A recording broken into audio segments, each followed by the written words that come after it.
नमस्ते दोस्तों, मैं हूँ छाया और आपके अपने चैनल छाया रसोई में आपका बहुत बहुत स्वागत है।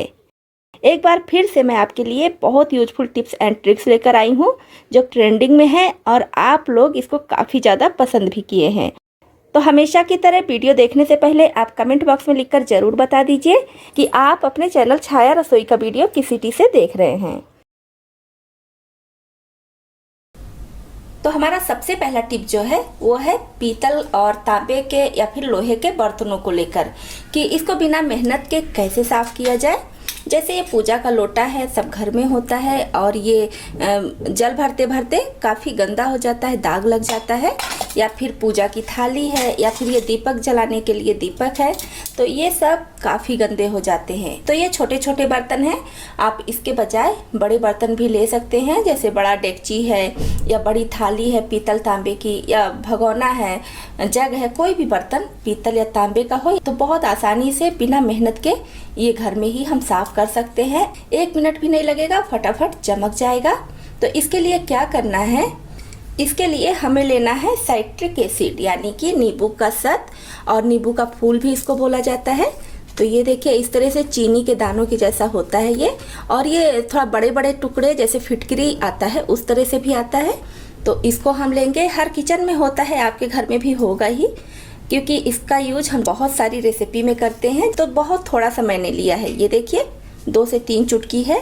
तो इसमें हमें ऐड करना है थोड़ा सा नमक। तो ये बर्तन एकदम सूखा हुआ है तो इसको पहले हल्का सा गीला कर लेंगे। तो ये देखिए थोड़ा सा पानी मैंने ले लिया है, और इसको आप चाहे तो स्क्रबर ले सकते हैं या कोई पॉलीथीन ले लीजिए, नहीं है तो फिर ऐसे हाथ से ही ऐसे हल्का सा इसके ऊपर लगा दीजिए। बिल्कुल हल्का सा लगाना है, इतने में आप बहुत सारे बर्तन साफ़ कर सकते हैं। मुझसे थोड़ा सा ज़्यादा निकल गया था, तो अभी मेरे पास पूजा के ही और बर्तन हैं तो मैं उनको भी साफ़ कर लूँगी इसी से, लेकिन अभी सिर्फ आपको दिखा रही हूँ। ये देखिए बस सब जगह लगा के इस तरह से इसको छोड़ दीजिए। देखिए अभी से ये चमकने लगा है, ये देखिए।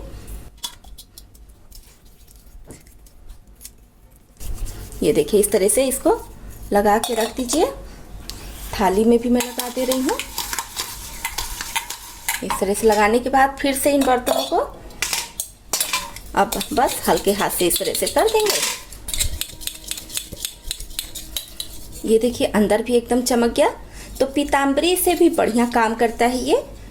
पीताम्बरी मार्केट से आप लाते हैं वो महंगा भी पड़ता है, और पीताम्बरी से बढ़िया काम करता है। इसी तरह से इसको भी साफ़ कर लेंगे। तो नमक इसमें इसलिए हम डाले हैं जिससे कि अगर चिकनाई है तो नमक की वजह से चिकनाई ख़त्म हो जाएगी, और अगर बहुत ज़्यादा चिकनाई है तो आप थोड़ा सा सर्फ भी ले लीजिए। तो ये देखिए लोटा और ये चमक गया।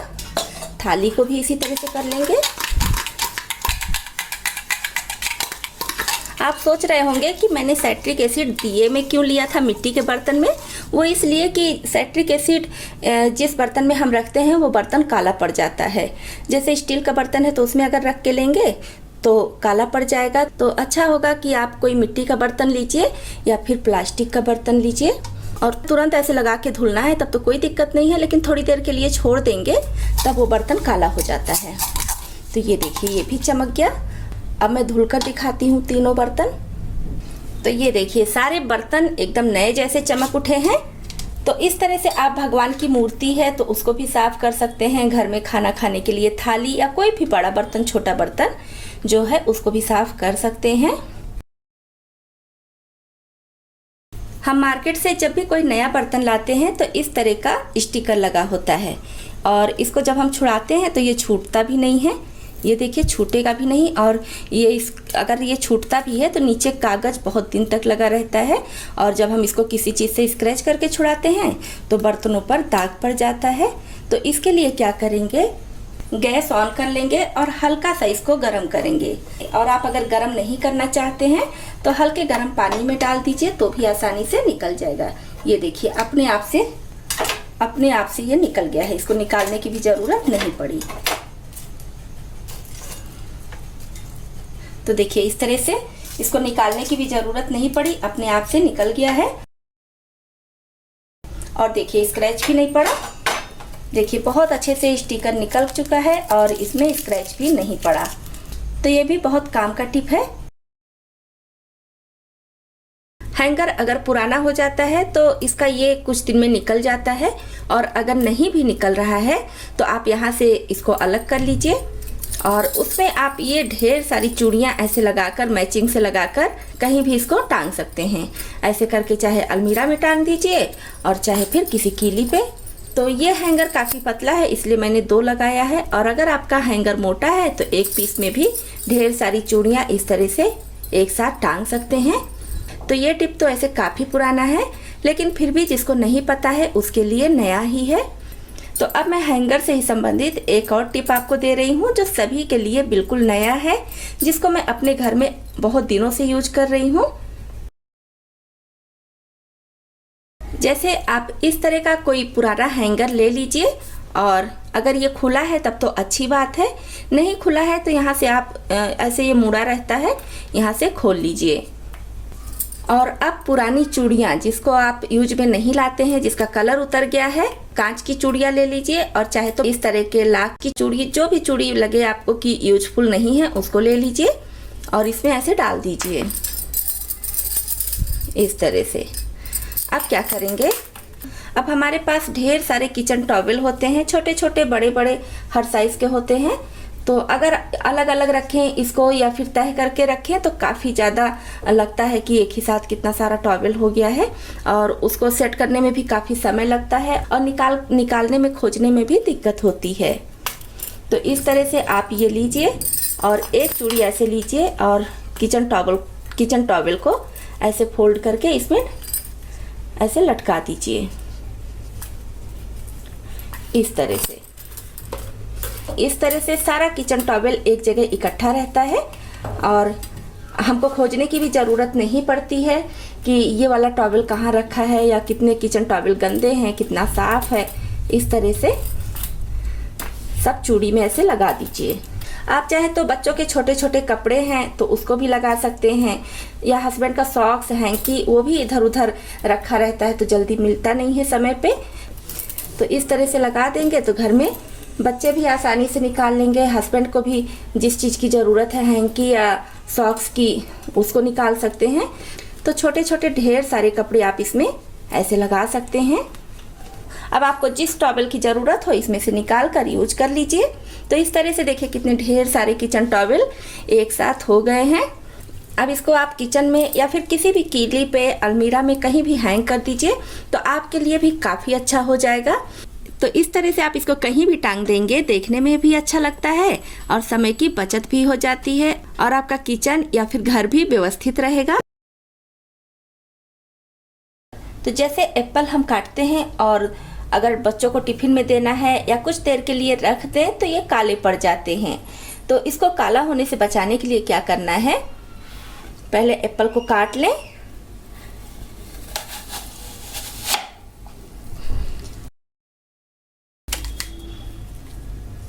तो ये देखिए इस तरह से एप्पल को पहले काट लेंगे। अब क्या करेंगे, नींबू का एक छोटा सा टुकड़ा लेंगे और हल्के हाथ से ऐसे जहाँ पर एप्पल कटा हुआ है यहाँ पर ऐसे लगा देंगे। बहुत ज़्यादा नींबू को निचोड़ना नहीं है, बस हल्का सा नींबू का एक लेयर इसके ऊपर लग जाए। तो इसी एप्पल में मैं आपको 2 तरीका बताऊंगी कि इसको काले होने से कैसे बचा सकते हैं। तो ये देखिए इस तरह से पहला तरीका तो ये है कि आप नींबू लगा दीजिए हल्का सा, और दूसरा तरीका है कि कटे हुए एप्पल में हल्का सा ऐसे नमक लगा दीजिए, जहाँ तक ये कटा है वहाँ पर ऐसे नमक लगा दीजिए। और अगर इसको आप लंबे समय के लिए रखना चाहते हैं तो बहुत ज़्यादा पतला पीस मत कट कीजिए, थोड़ा सा मोटा मोटा इस तरह से पीस कट कर लीजिए। अब इसको रखने की बात आती है, तो इसको रखने के लिए अगर बच्चों को टिफिन में देना है तो फिर आप इसको इस तरह से एल्युमिनियम फॉयल में रख लीजिए और अच्छे से इसको रैप कर दीजिए एल्युमिनियम फॉयल से। अब आप इसको बच्चों को टिफिन में देंगे तो ये काले नहीं पड़ेंगे। हम जब भी भिंडी की सब्जी बनाते हैं या भिंडी फ्राई करते हैं तो वो चिपचिपी हो जाती है। तड़के में थोड़ा सा हल्दी पाउडर डाल देंगे और फिर इसमें हम भिंडी डालेंगे, और फिर जैसे हम भिंडी की सब्जी बनाते हैं या भिंडी फ्राई करते हैं उसी तरह से इसको बनाएंगे। तो जैसे अरहर की दाल हो गई या मिक्स दाल हो गई, कोई भी दाल है, तो उसको धुलकर, अच्छी तरह से धुलकर कुकर में चढ़ा दीजिए और साथ में जितना पानी आपको ऐड करना है उतना पानी डाल दीजिए। और बाकी अभी इसमें कुछ भी डालने की ज़रूरत नहीं है, तो इसको ऐसे ढक देंगे जिससे कि जल्दी से उबाल आने लगे। तो देखिए दाल में उबाल आने के पहले ही मैंने इसका ढक्कन हटा दिया है, जिससे इसका झाग और पानी सब बाहर ना गिरे। ये झाग वाला भाग ऐसे करके निकाल दीजिए, क्योंकि ये बहुत ज़्यादा नुकसान करता है। और अगर आपका यूरिक एसिड बढ़ा रहता है तो ये तो बहुत एकदम जहर है, तो इसको बिल्कुल निकाल देना चाहिए। कोशिश करिए कि हमेशा ही निकाल कर बनाइए, तो काफ़ी अच्छा रहेगा। तो फैमिली के किसी मेंबर को यूरिक एसिड की प्रॉब्लम जो होनी है वो तो होगी, लेकिन इसकी वजह से जो एक्स्ट्रा हो जाती है वो नहीं होगी। तो पहले हम इसको निकाल देंगे। और अरहर की दाल में ये काफ़ी मात्रा में पाया जाता है, तो अरहर का दाल का तो ज़रूर निकालिएगा। और जितना भी साइड में सब आ जा रहा है, इकट्ठा हो जा रहा है, इस तरह से करके निकाल देंगे। पहले के ज़माने में दादी नानी बटुली में खाना बनाती थी और चूल्हे पर बनाती थी, तो फिर साइड से वो जितना भी दाल का झाग आता था वो निकालती रहती थी। दादी नानी का खाना बनाया हुआ अगर आप देखे होंगे तो ये चीज़ ज़रूर याद होगा। तो इस तरह से अभी तो हम प्रेशर कुकर में बनाते हैं आसानी के लिए, तो पहले इसका झाग निकाल दीजिए और फिर इसमें बाकी की चीज़ें ऐड कीजिए। तो सारा झाग मैंने निकाल दिया है। अब इसमें मैं ऐड कर रही हूँ हल्दी पाउडर। अब हो गया स्वाद अनुसार नमक। तो ये तो हो गया हमारा पहला टिप कि दाल को बनाने के पहले दाल का झाग निकाल दीजिए। अब हमारा नेक्स्ट टिप है, ये भी दाल से ही संबंधित है। तो जब भी हम दाल का झाग निकाल कर हल्दी नमक सब डाल देते हैं, तो इसमें हम एक चीज़ और ऐड कर सकते हैं। जैसे कभी कभी होता है कि हमें 2-4 आलू की ज़रूरत होती है, तो इसमें इस तरह से आलू छील लीजिए और ऐड कर दीजिए। इसको काटना नहीं है, साबुत ही ऐड कर दीजिए। कभी कभी होता है कोई रेसिपी बनानी है जिसके लिए उबला हुआ आलू चाहिए, ज़्यादा नहीं चाहिए, 2-4 चाहिए, या फिर किसी को चोखा खाना हो तो भी आप इसमें आलू डाल सकते हैं। या आलू की कोई रेसिपी फटाफट आलू फ्राई करना हो तो दाल में इस तरह से आलू डाल देंगे, तो आलू भी बॉयल हो जाएगा और दाल भी पक जाएगी। तो बस अब इसका प्रेशर लगाकर नॉर्मली जैसे आप दाल बनाते हैं उस तरह से बना लीजिए। तो देखिए दाल तो गल ही गई है, ये देखिए दाल गल गई है और आलू भी हमारा बॉयल हो चुका है। इस तरह से आलू भी बॉयल हो गया और दाल भी बन चुकी है। तो ये टिप भी बहुत काम का है, इसको भी आप जरूर अपनाएं। अब चलते हैं नेक्स्ट टिप की तरफ। अब नेक्स्ट टिप हमारा बहुत काम का है, ये सभी के लिए किचन में बहुत यूजफुल टिप है। तो जैसे ये पुराना टी शर्ट है, बेटे का टी शर्ट है पुराना, तो आपके घर में भी बच्चों का टी शर्ट होगा या बड़ों का भी टी शर्ट होगा जिसका ये आस्तीन थोड़ा सा पतला होता है। आपके घर में भी बच्चे या बड़ों का ऐसा टी शर्ट होता ही होगा। और ये फुल स्लीव का टी शर्ट है, तो ऐसा टी शर्ट चाहिए जिसका आस्तीन थोड़ा सा पतला होता है। और ये पुराना हो चुका है, इसका कलर भी फेड हो चुका है। तो अब इसका एक आस्तीन हम क्या करेंगे, कट करेंगे। साइज आप अपनी पसंद अनुसार रख सकते हैं, जितनी भी साइज का आपको कट करना है कट कर लीजिए। अभी आप वीडियो देखेंगे तो आपको आइडिया लग जाएगा कि आपको कितना बड़ा कट करना है इसको। तो ये देखिए, तो इस तरह से मैंने इसको कट कर लिया है। अब हम सभी के घरों में इस तरह का ऑयल डिस्पेंसर तो होता ही है। तो जब भी हम ऑयल निकालते हैं तो साइड से होते हुए ऑयल ऐसे नीचे गिरने लगता है। जहाँ भी हम ये ऑयल डिस्पेंसर रखते हैं वहाँ का ज़मीन काला पड़ जाता है, चिपचिपा हो जाता है। तो इससे बचने का क्या तरीका है, इससे बचने का ये तरीका है, जो हम टी शर्ट को काटे हैं, टी शर्ट की आस्तीन को ऐसे इसको पहना देना है। ये देखिए इस तरह से, क्योंकि ये स्ट्रेचबल है, ये देखिए, तो ये हर साइज़ के ऑयल डिस्पेंसर में फिट हो जाएगा। इस तरह से इसको पहना देना है। अब क्या है कि जब हम ऑयल डालेंगे तो यहाँ से जो भी ऑयल गिरेगा ये कपड़ा सोख कर लेगा। तो इसकी वजह से यहाँ का फर्श चिपचिपा नहीं होगा, गंदा भी नहीं दिखेगा। और कुछ दिनों पे आप चाहे तो इस कपड़े को धुल दीजिए, या तो फिर पुराना कपड़ा है तो आप इसको निकाल कर फेंक दीजिए और फिर दूसरा लगा लीजिए। और चाहे तो इसको फोल्ड करके भी ऐसे लगा सकते हैं। इसीलिए मैंने बोला था कि आप चाहे तो छोटा कट कीजिए चाहे बड़ा कट कीजिए, क्योंकि इसका मेन काम है यहाँ से जो ऑयल गिरे ये सोख ले। तो ये बहुत काम का टिप है, इसको आप जरूर अपनाएं। अब नेक्स्ट टिप है हमारा सेफ्टी पिन को लेकर। सेफ्टी पिन की ज़रूरत हम सभी लेडीज़ को अक्सर होती है। जब भी हम साड़ी पहनते हैं या कभी कभी दुपट्टे में लगाना पड़ता है, या कभी भी इसकी ज़रूरत पड़ जाती है घर में, तो पर डे कुछ ना कुछ सेफ्टी पिन की ज़रूरत पड़ती ही रहती है। तो जब हम सेफ्टी पिन खरीद कर लाते हैं तो इस तरह से इसका एक पूरा बंच मिलता है इस तरह से। एक सेफ्टी पिन में सारा सेफ्टी पिन ऐसे लगा कर मिलता है। तो ऐसे में क्या दिक्कत होती है कि हमको कौन सा सेफ्टी पिन चाहिए, जैसे ये बड़ा वाला चाहिए तो अगर इसको निकालना है तो पहले के सारे सेफ्टी पिन निकालने पड़ेंगे और फिर हम इसको निकाल पाएंगे। तो काफ़ी दिक्कत होती है, कभी कभी झल्लाहट भी होती है कि सारा सेफ्टी पिन निकालें और फिर इसमें लगाएं। तो इससे अच्छा क्या है कि आप मार्केट से लाइए तो सारा सेफ्टी पिन इस तरह से निकाल दीजिए। ये देखिए इस तरह से निकाल कर और इसको खोल कर रखिए। इस तरह से इसको पहले खोल लीजिए। और ये साड़ी में लगाने वाला भी सेफ्टी पिन आप ले सकते हैं, या इस तरह का जितना भी सेफ्टी पिन होता है सूट में लगाने के लिए या टाई में लगाने के लिए, तो सारा सेफ्टी पिन इस तरह का ले सकते हैं। अब इसको रखने के लिए हमें चाहिए चूड़ी। तो कोई भी पुरानी चूड़ी ले लीजिए। जैसे ये कांच की चूड़ी है तो आप इसको भी ले सकते हैं, लेकिन इसमें एक प्रॉब्लम ये है कि अगर ये गिर जाए किसी कारण से, मान लीजिए हाथ से छूट जाए तो चूड़ी टूट जाएगी। तो इससे अच्छा क्या है, आप इस तरह के मेटल की चूड़ी लीजिए। ये देखिए मेटल की चूड़ी या फिर प्लास्टिक की चूड़ी, या फिर आजकल मार्केट में बहुत सारी चूड़ियाँ आ रही हैं जो गिरने पर भी नहीं टूटती हैं। तो इस तरह की कोई पुरानी चूड़ी ले लीजिए। और देखिए मैं इसमें लगा कर भी रखती हूँ। ये देखिए इसको मैंने साड़ी में लगाया था, इसलिए कागज़ लगा कर इसको रखी हूँ। साड़ी का जब पिन हम निकालते हैं तो कभी कभी साड़ी फट जाती है, तो इस तरह से कागज़ लगा कर जब हम सेफ्टी पिन साड़ी में लगाएंगे तो साड़ी फटती नहीं है। तो इस तरह से सेफ्टी पिन आप इसमें ऐसे लगा दीजिए। ये टिप बिल्कुल नया है, आप इसको ज़रूर अपनाएं, आपके बहुत काम आएगा। आपका बहुत सारा समय भी बचेगा और आपका सेफ्टी पिन भी खोएगा नहीं, क्योंकि छोटा होता है तो कहीं इधर रख दीजिए कहीं उधर रख दीजिए तो इसके गायब होने का डर रहता है, फिर ज़रूरत पे नहीं मिलता है तो बहुत दिक्कत हो जाती है। तो इस तरह से आप सारे सेफ्टी पिन को एक जगह इकट्ठा करके रख लीजिए। ये देखिए सारा सेफ्टी पिन एक जगह इकट्ठा है।